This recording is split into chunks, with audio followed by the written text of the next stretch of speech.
Jika kamu ingin melihat dengan jelas, maka kamu harus mencari posisi yang pas. Begitu pula, jika hati dan pikiranmu sudah pas, maka tidak ada yang tidak kamu ketahui.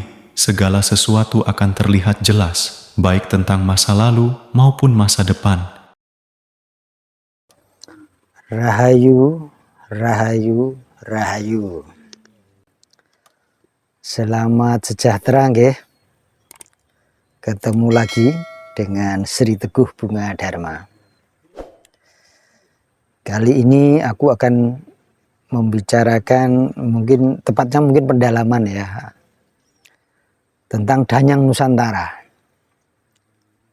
Dalam video-videoku sebelumnya aku telah menyebutkan bahwa Danyang Nusantara itu adalah Eyang Semar atau Sang Hyang Ismoyo, atau nama aslinya sebenarnya adalah Resi Agastya.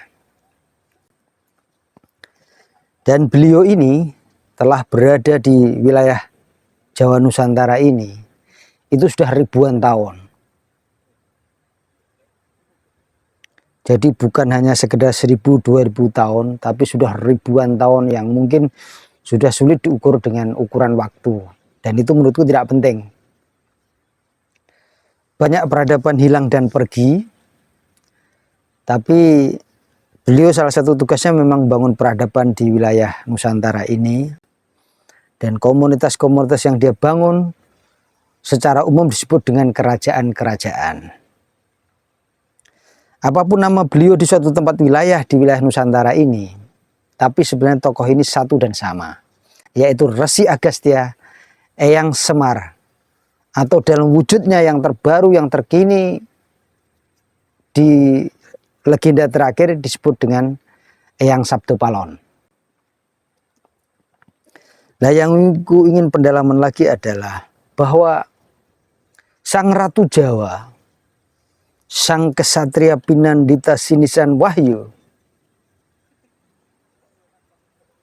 itu lahir ke dunia.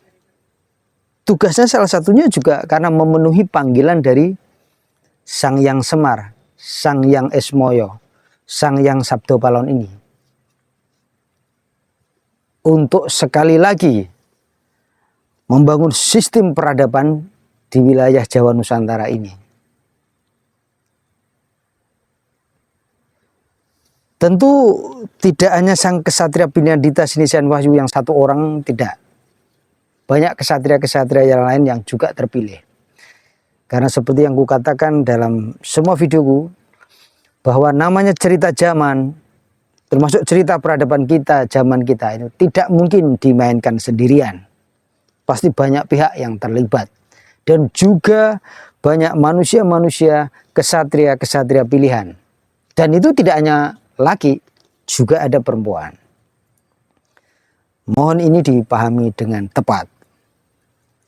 Lalu bagaimana selama ini Sang Hyang Semar, Sang Hyang Ismoyo, Sang Hyang Sabdopalon di dalam memandu para kesatrianya? Ada dua cara. Satu adalah bertemu langsung. Beliau memakai wujud langsung dan menemui langsung sang pemimpin, sang kesatria, dan juga kesatria-kesatria pilihan lain. Lalu yang kedua adalah melalui gelombang pikiran. Jadi yang kedua melalui gelombang pikiran. Beliau memancarkan kesadarannya, pikirannya, lalu tertangkap oleh para pemain, para kesatria. Kalau panjenengan mungkin sering berinteraksi dengan kaum kebatinan Jawa, panjenengan pasti tahu itu adalah salah satu wujud bagaimana Sang Hyang Ismoyo, Sang Hyang Semar ini berinteraksi dengan pihak-pihak tertentu yang beliau kehendaki. Itu melalui gelombang pikiran, melalui pancaran pikiran. Kaum kebatinan Jawa itu sudah sangat ahli dalam hal itu. Dan beliau memang banyak berinteraksi dengan kaum kebatinan Jawa melalui gelombang pikiran.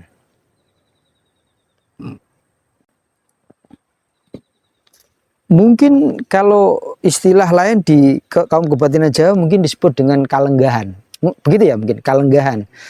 Atau bahasanya yang lain terserah, monggo ya. Tapi intinya itu adalah bagaimana beliau berinteraksi melalui gelombang pikiran. Jadi ada dua cara ketika beliau berinteraksi dan memberikan dawuh-dawuh atau petuah-petuahnya atau tuntunannya, yaitu melalui pertemuan langsung dan melalui gelombang pikiran. Tetapi memang lebih banyak melalui gelombang pikiran. Jadi, kalau panjenengan semua merindukan beliau, ini agak sedikit sisi romansa ini, sisi romantis ya. Kalau memang panjenengan merindukan tuntunan beliau, yakinlah, beliau akan dengan sangat senang hati akan mendengarkan suara panjenengan. Beliau akan sangat senang sekali melakukan tuntunan untuk panjenengan. Tentu ada prasyarat-prasyaratnya. Jujur, tulus, ikhlas. Ini harus jenengan miliki. Jujur, tulus, ikhlas itu harus jenengan miliki. Karena ingat tadi bicara tentang gelombang pikiran.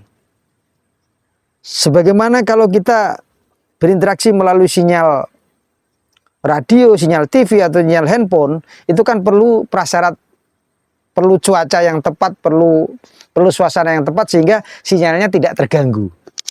Persis seperti itu. Persis seperti itu. Panjenengan yang mendengarkan video ini, panjenengan nanti dapat berinteraksi dengan beliau melalui gelombang pikiran. Khususnya panjenengan yang selama ini telah terkoneksi, telah terpanggil dan merindukan beliau, nanti akan cepat berinteraksi dengan beliau. Karena memang ini masanya, ini waktunya. Dalam videoku sebelumnya aku telah menyinggung bahwa beliau pernah berjanji bahwa beliau akan kembali dan memandu seorang kesatria pimpinan Dita Sinisan Wahyu untuk menjadi Ratu Jawa kembali. Ratu yang berkesadaran kembali.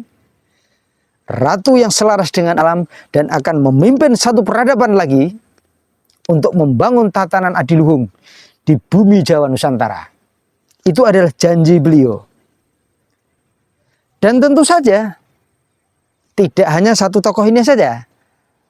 Kesatria-kesatria yang lain baik laki-laki maupun perempuan juga pasti terpanggil oleh beliau.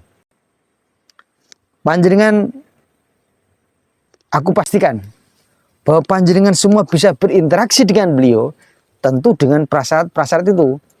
Prasyarat utamanya adalah jujur, tulus, dan ikhlas. Itu adalah satu gelombang frekuensi yang akan mampu terinteraksi dengan beliau ketika memang panjenengan betul-betul tulus menginginkannya dan ingin menjadi bagian dari pembangunan peradaban baru. Beliau adalah roh Nusantara, danyang Nusantara. Tentu kita semua akan senang ketika dapat berinteraksi dengan beliau. Karena kita semua ada di bawah naungannya beliau. Beliau adalah tokoh yang selama ini membangun seluruh sistem peradaban di Jawa Nusantara ini. Dan itu sudah berlangsung ribuan tahun. Peradaban-peradaban yang jenengan sebut sekarang ini dan diakui dunia, termasuk Gunung Padang, termasuk gunung-gunung yang lain, itu semua adalah bagian dari peradaban yang pernah dibangun oleh Eyang Semar, Sang Hyang Ismoyo, Sabdo Palon.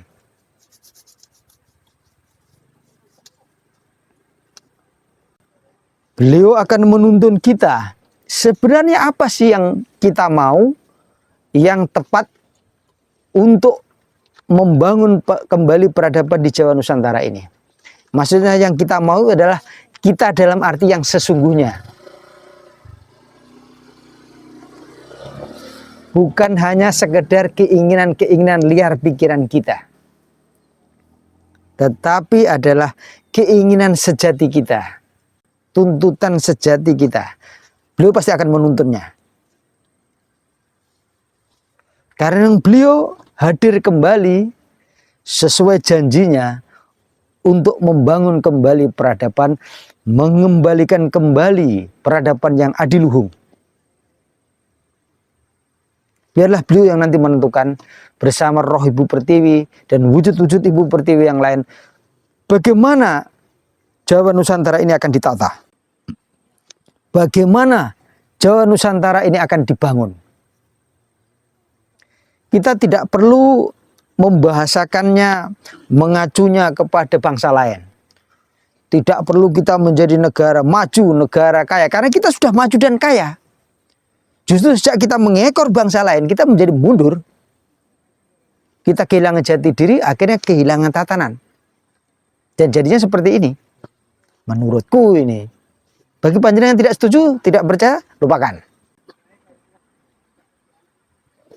Mari kita berinteraksi kembali, menundukkan hati kita kepada Sang Yang Semar, Sang Yang Esmoyo, agar kita terhubung mendapatkan tuntunan apa sih yang beliau mau dari peradaban Jawa Nusantara yang adiluhung ini, seperti apa wujudnya, biar beliau yang menuntunnya.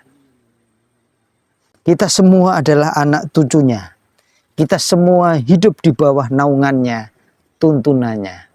Mari kita kembali menuju itu.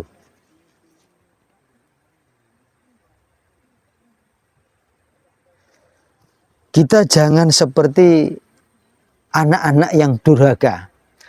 Durhaka kepada orang tua. Durhaka kepada bapak kita. Durhaka kepada ibu kita. Ibu Pertiwi dan Bopo Angkoso. Mari kita mendengarkan nurani kita, dan mari kita mendengarkan tuntunan para sesepuh bini sepuh kita, tentu yang mengenal kesejatian. Dan kita mari mendengarkan suara Ibu Pertiwi, juga suara tuntunan dari Sang Yang Esmoyo, Sang Yang Semar, Sang Yang Sabdo Palon. Sekali lagi, bagi panjenengan yang mendengarkan videoku ini, yakinlah bahwa panjenengan semua bisa terhubung untuk mendengarkan tuntunan langsung dari beliau. Dipahami nggih? Matur nuwun. Rahayu, rahayu, rahayu.